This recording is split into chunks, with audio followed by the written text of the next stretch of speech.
Jo, të lutem. Po tani, kur unë bëj miting edhe ftoj njerëzit që vinë për mua në miting, do flas o burr, se nuk do flas shpirti i shenjtë. Po thosha këtu, në... Ku? Këtu? Këtu, se morë mikrofonin... Sigurisht ka kone ti, zoti tani unë kohën time, më ndërpreu, do edhe nuk flasmë, se nuk është të bënami. Sigurisht që një kohë tuaj, zoti Labaj. Ndërkohë, dua të lidhemi pak me terrenin, ku më pret sigurisht kolegu im Anesti Bajramemaj, nuk e di nëse e kemi në lidhje drejt për drejt. Okej, Marlin Tlaçi, aktivist. Marlin, përshëndetje, mirëmbrëma. Përshëndetje, Andrea, mirëmbrëma. Marlin, duke qenë se ke qenë nga dita e parë pjesë e kësaj proteste, le të themi cilat janë ato detajet që ty të ka mbërë të dalësh në protestë praktikisht. Pse je bashkuar kësaj lëvizje dhe nuk je bashkuar protestave tjera që ka patur më përpara? Se kam patur shumë protesta, edhe opozita, forca tjera politike.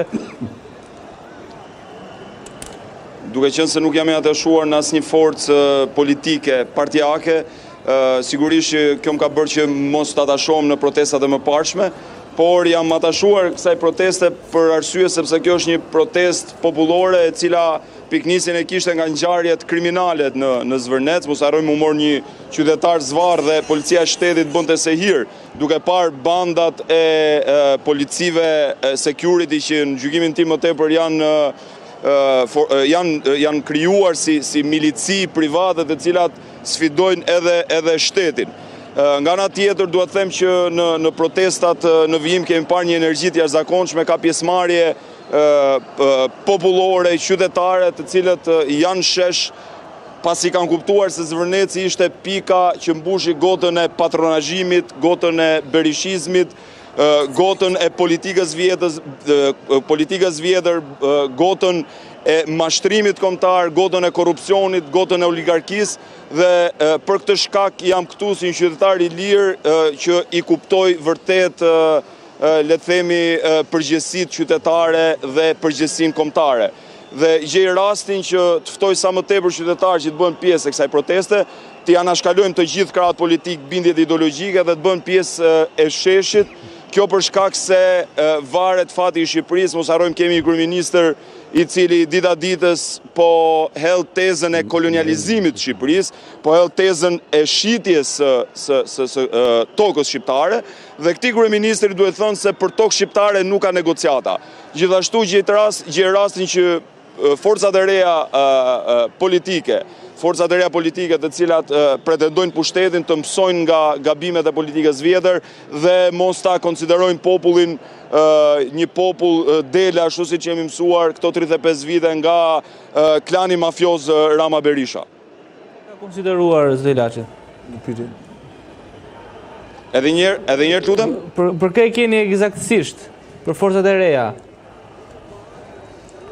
Për të gjithë forcat e reja që që marrin pjesë tashmë aktive në politikë me grupimet e reja politike, të cilat duhet mendojnë edhe një herë që populli sigurisht është i zgjuar tashmë dhe informacioni qarkullon me shpejtësi dhe askush nuk duhet që ta neglizhojë dhe ta marrë me shaka fuqinë e popullit shqiptar. Zoti Laçi, duke qenë se je pjesë e organizimeve atyre që ndodhin në mënyrën tuaj modeste sigurisht, po shkon kjo lëvizje drejt një krijimi të një force politike, me aq sa informacion keni ju? Në analizën time më duket e pamundur që kjo masë njerëzish të konkludojnë në një forcë vetme politike. Duhet theksuar se ka antar të partive ndryshme politike, ka antar të partive të reja politike, gjithashtu kohët e fundit janë atashuar me urdhrin e Berishës sigurisht militantë të Partisë Demokratike që gjatë gjithë kohës janë të gatshëm që të krijojnë tensione kundrejt militantëve të partive të reja politike dhe sigurisht më duket një farë pamundësie për të zhvilluar apo për të hedhur hapa drejt një përfaqësimi me bazë të gjërë politike nga ky shesh për shkaqet që numrova më tej. Zoti Laçi, një pyetje nga zoti Muharremi për ju, nuk e di çfarë do ta pyesi, po. Jo, unë zotëris duhet i them duke qenë se është kundër klasës politike dhe kryesisht edhe të qeverisë socialiste që drejton vendin. Edhe unë jam eksponent i Partisë Socialiste. Keni votuar në 11 maj, o zotëri? Një pyetje kështu. Urdhëro edhe një herë lutem? Keni votuar në 11 maj? Në 11 maj patjetër